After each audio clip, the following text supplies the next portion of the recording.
Episode की शुरुआत में हमें गेटो दिखाया जाता है जो कि अपनी कॉफी को एंजॉय कर रहा था। गेटो ने टेंजन की वेसल को बचा लिया था और हम देख पाते हैं कि टेंजन की वेसल और उसकी केयरटेकर भी उसी के साथ थी। टेंजन की वेसल का नाम दरअसल में रिको है और अब से हम इसे रिको ही बुलाया करेंगे। हम देखते हैं कि क्यू ग्रुप के सोल्जर को यहाँ पर गेटो ने अपने कर्स की मदद से पकड़ रखा है। क्यू ग्रुप का सोल्जर यहाँ पर गेटो पर चिल्ला रहा था क्योंकि उसे उसकी ताकत का अंदाजा नहीं था और गेटो का कर्ज यहाँ पर उस क्यू सोल्जर को किस करने की कोशिश कर रहा था। वो सोल्जर गेटो से कहने लगता है कि अपने इस कर्ज स्पिरिट को यहाँ से हटा दो, तुम जानते नहीं हो कि मैं आखिर कौन हूँ। मेरे साथ यहाँ पर एक ऐसा सोल्जर आया है जो कि काफी ज्यादा ताकतवर है और वो तुम्हारी खटिया खड़ी कर देगा। और हम देखते हैं कि यहाँ पर गेटो के पास गोजो का एक मैसेज आया हुआ और अब गेटो उस मैसेज को देखने के साथ ही मुस्कुराने लगता है और वो मैसेज दरअसल गोजो ने किया, जहाँ पर गोजो ने उस सिपाही को भी काफी आराम से हरा दिया था। गेटो उस सोल्जर को गोजो की पिक दिखाने लगता है और इसी के चलते वो सोल्जर काफी ज्यादा टेंशन में आ जाता है। अगले सीन के अंदर हमें टोजी फोशिगिरो दिखाया जाता है जो कि घोड़ों की रेस पर सट्टा लगा रहा था।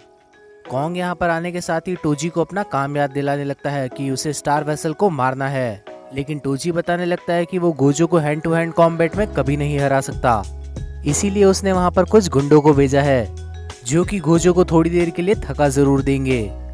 और हम देखते हैं कि टोजी यहाँ पर सट्टे को हार जाता है और कॉन्ग उसे सलाह देने लगता है कि उसे ऐसे बेकार के काम नहीं करने चाहिए। कॉन्ग जाने से पहले उससे मेरुमी के बारे में पूछने लगता है, लेकिन उसे तो याद ही नहीं कि मेरुमी आखिर कौन है।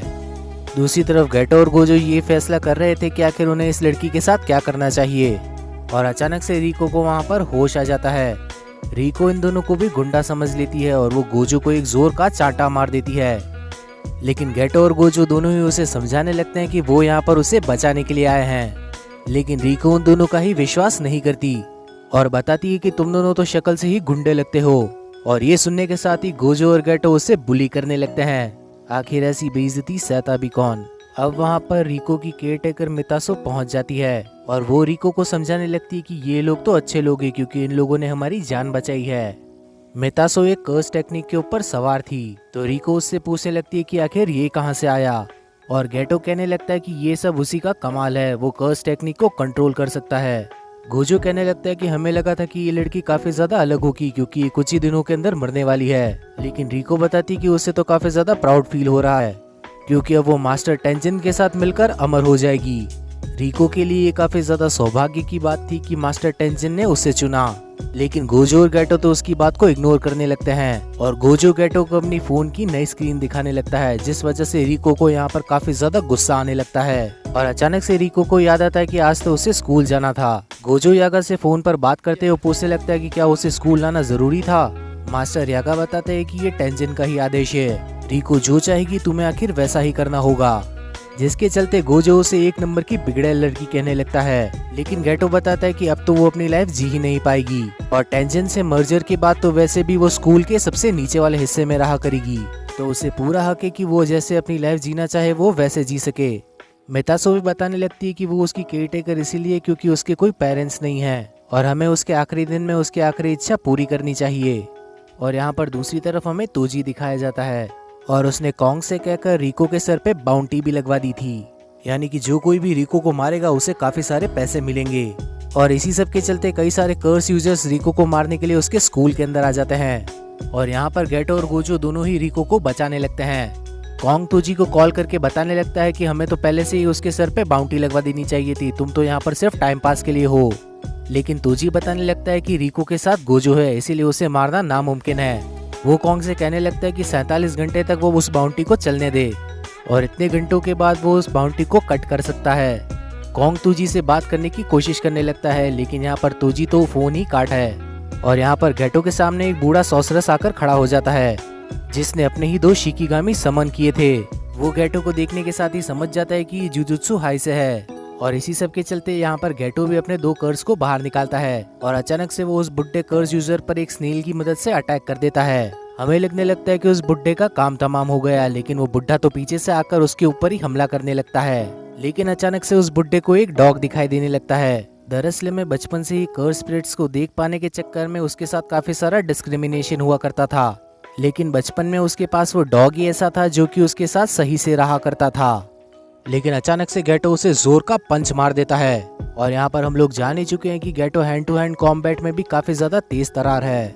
वो उस कर्स यूजर को नॉकआउट करने के साथ ही उससे पूछने लगता है कि आखिर वो कौन से ग्रुप से आया है। और इसी के बाद गोजो रिको को ढूंढने के लिए म्यूजिक क्लास के अंदर घुस जाता है, जहाँ पर सभी लड़कियों को लगने लगता है कि वो रिको का बॉयफ्रेंड है। लेकिन रिको कहने लगती है कि ऐसा कुछ भी नहीं है। वो सभी लड़कियां गोजो को देखकर पागल हो जाती है और उसे पोज करने को कहने लगती है। और हालात को संभालते हुए वहाँ पर उनकी टीचर आ जाती है, लेकिन सभी से बचते हुए वो भी गोजो को अपना नंबर देने लगती है। आखिर गोजो को देखने के साथ ही वो टीचर भी फ्लैट हो गई और इसी के चलते गोजो रिको को लेकर वहाँ से भागने लगता है। एक कर्स यूजर की यहाँ पर नजर रिको पर पड़ जाती है और वो सोचने लगता है कि इसी लड़की को मारने के लिए 30 मिलियन मिलेंगे।